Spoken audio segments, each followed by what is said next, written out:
అమరావతి రాజధాని విస్తరణలో భాగంగా ఇవాళ రెండో దశ పూలింగ్ ను ప్రారంభించనున్నారు. రెండో దశలో మొత్తం 20,492 ఎకరాలు సమీకరించబోతున్నారు. ఇందులో 16,562 ఎకరాలు పట్టా భూమి, 104 ఎకరాలు అసైన్డ్ భూమి, 3,828 ఎకరాలు ప్రభుత్వ భూమి ఉంది. మొదట తుళ్లూరు మండల పరిధిలోని వడ్డమాను, అమరావతి మండల పరిధిలోని ఎండ్రాయి గ్రామంలో సమీకరణ ప్రారంభించబోతున్నట్టుగా తెలుస్తోంది. ఇవాళ సాయంత్రం ఏపీ సీఎం చంద్రబాబు అటు ఢిల్లీకి వెళ్లనున్నారు. రాష్ట్ర అభివృద్ధి, కేంద్ర సహకారం వంటి కీలక అంశాలపై కేంద్ర హోంమంత్రి అమిత్ షాతో డిన్నర్ మీటింగ్ లో చంద్రబాబు చర్చలు జరపబోతున్నట్టుగా సమాచారం. డీటెయిల్స్ అందించేందుకు మనకు AP bureau chief Harikishan live లో సిద్ధంగా ఉన్నారు. హరికిషన్, చెప్పండి, ఇవాళ అమరావతికి సంబంధించి ల్యాండ్ పూలింగ్ చేపట్టబోతున్నట్టుగా తెలుస్తోంది. పర్టికులర్ ఏరియాస్ అండ్ తొలి విడతలో ఇప్పుడు ఎంత మేర సమీకరించబోతున్నారు, దీనికి సంబంధించినటువంటి డీటెయిల్స్ ఏంటి?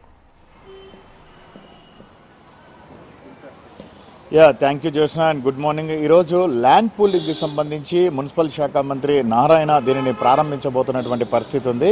దీనికి సంబంధించి దగ్గర 16,500 ఎకరాలకు పూర్తిగా కూడా సమీకరించినటువంటి నేపథ్యంలో ఆయా ప్రాంతాలలో ఇప్పటికే పర్యటించడం జరిగింది. అయితే ఆయా గ్రామాలలో ఎక్కడైతే ల్యాండ్ పూలింగ్ చేయబోతున్నారో ఆ గ్రామాలకు సంబంధించి ప్రత్యేకంగా కార్యాలయాలను కూడా ప్రారంభించబోతున్నారు. అక్కడే సిబ్బంది కూడా ఉండబోతున్నటువంటి పరిస్థితి ఉంది.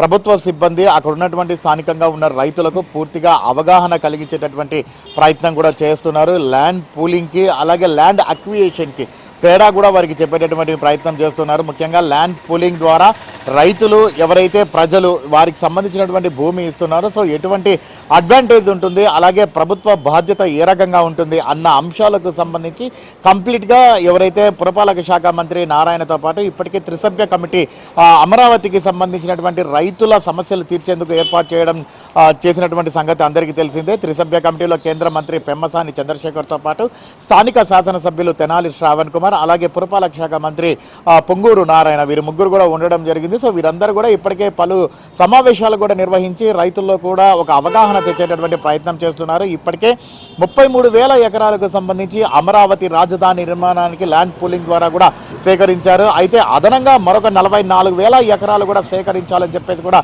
ప్రభుత్వం నిర్ణయించింది. సో ఈ నేపథ్యంలోనే ఈ సేకరించేటటువంటి భూమి అంతా కూడా ఒక 10 నుంచి 12,000 ఎకరాల వరకు మాత్రమే ప్రభుత్వం వద్ద ఉంటుంది. ఇందులో అంతర్జాతీయ స్పోర్ట్స్ సంబంధించినటువంటి స్టేడియంతో పాటు అంటే అంతర్జాతీయ క్రీడా మైదానంతో పాటు అలాగే ఏదైతే పరిశ్రమలకు సంబంధించి స్మార్ట్ ఇండస్ట్రీలకు సంబంధించి కూడా ఏర్పాటు చేయబోతున్నటువంటి పరిస్థితి ఉంది. అలాగే మిగిలిన ఏవైతే చేయాలనుకుంటున్నారో వాటన్నిటికి సంబంధించి కూడా ఈ భూమి అదనంగా ఉపయోగపడుతుందని చెప్పేసి కూడా ఇటు ప్రభుత్వం చెప్తోంది. మరోవైపు ఈరోజు ముఖ్యమంత్రి చంద్రబాబు అమరావతి నుంచి పోలవరానికి వెళ్తున్నటువంటి పరిస్థితి అయితే ఉంది. ప్రధానంగా పోలవరం ఏదైతే 2014 నుంచి 19 వరకు కూడా అప్పుడు టీడీపీ ప్రభుత్వం అధికారంలో ఉన్నటువంటి నేపథ్యంలో అత్యంత ప్రతిష్టాత్మకంగా ఈ ప్రాజెక్టు నిర్మాణాన్ని కూడా అప్పుడు టీడీపీ ప్రభుత్వం చేపట్టింది. ప్రతి సోమవారాన్ని కూడా పోలవారంగా మలుచుకొని ప్రతి వారం కూడా దానికి సంబంధించినటువంటి రివ్యూ చేసేవారు.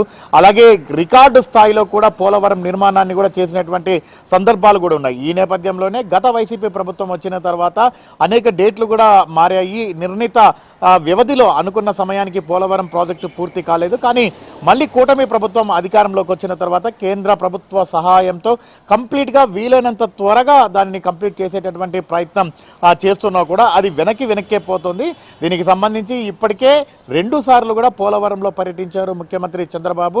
సో ఈరోజు మరొకసారి కూడా పోలవరం ప్రాజెక్టుకు వెళ్తున్నటువంటి పరిస్థితి కూడా ఉంది. ప్రధానంగా గ్యాప్ 1, గ్యాప్ 2కి సంబంధించినటువంటి దానితో పాటు డయాఫ్రమ్ వాల్ ఇవన్నీ కూడా కీలక దశకు చేరుకున్నటువంటి నేపథ్యంలో ఇప్పటి వరకు కూడా డయాఫ్రమ్ వాల్ 36% మాత్రమే పూర్తయిందని చెప్పేసి కూడా అధికారికంగా లెక్కలు తెలుస్తోంది. అలాగే గ్యాప్ 1, గ్యాప్ 2 ఈ గ్యాప్లు కూడా ఫిల్లింగ్ చేస్తే పూర్తిగా కూడా కంప్లీట్ అయిపోతుంది ప్రాజెక్టు. సో వాటికి సంబంధించినటువంటి పనులు ప్రస్తుతం ఎంతవరకు వచ్చాయి, ఏ మేరకు నడుస్తున్నాయి? గతంలో కూడా 58,000 కోట్ల రూపాయలతో పోలవరం ప్రాజెక్టును తెరపైకి తెచ్చినటువంటి నేపథ్యంలో ప్రస్తుతం అంచనా వ్యయం మరొక 4,000 కోట్ల రూపాయలు కూడా పెరిగినటువంటి పరిస్థితి ఉంది. ప్రస్తుతం 62,000 కోట్ల రూపాయలకు ఈ ప్రాజెక్టు అయితే చేరినటువంటి పరిస్థితుల్లో సో దీనికి అన్నిటికీ సంబంధించి సంబంధిత అధికారులతో అలాగే ఇరిగేషన్ శాఖ మంత్రి నిమ్మల రామానాయుడుతో అక్కడే పోలవరంలోనే వీటన్నిటిని పరిశీలించిన తర్వాత సమీక్షా సమావేశాన్ని అయితే ముఖ్యమంత్రి నిర్వహించబోతున్నటువంటి చేసేటటువంటి పరిస్థితి ఉంది. ఒకటే టార్గెట్, అంటే వచ్చే సంవత్సరం 2027 డిసెంబర్ కల్లా పోలవరం పూర్తి చేసి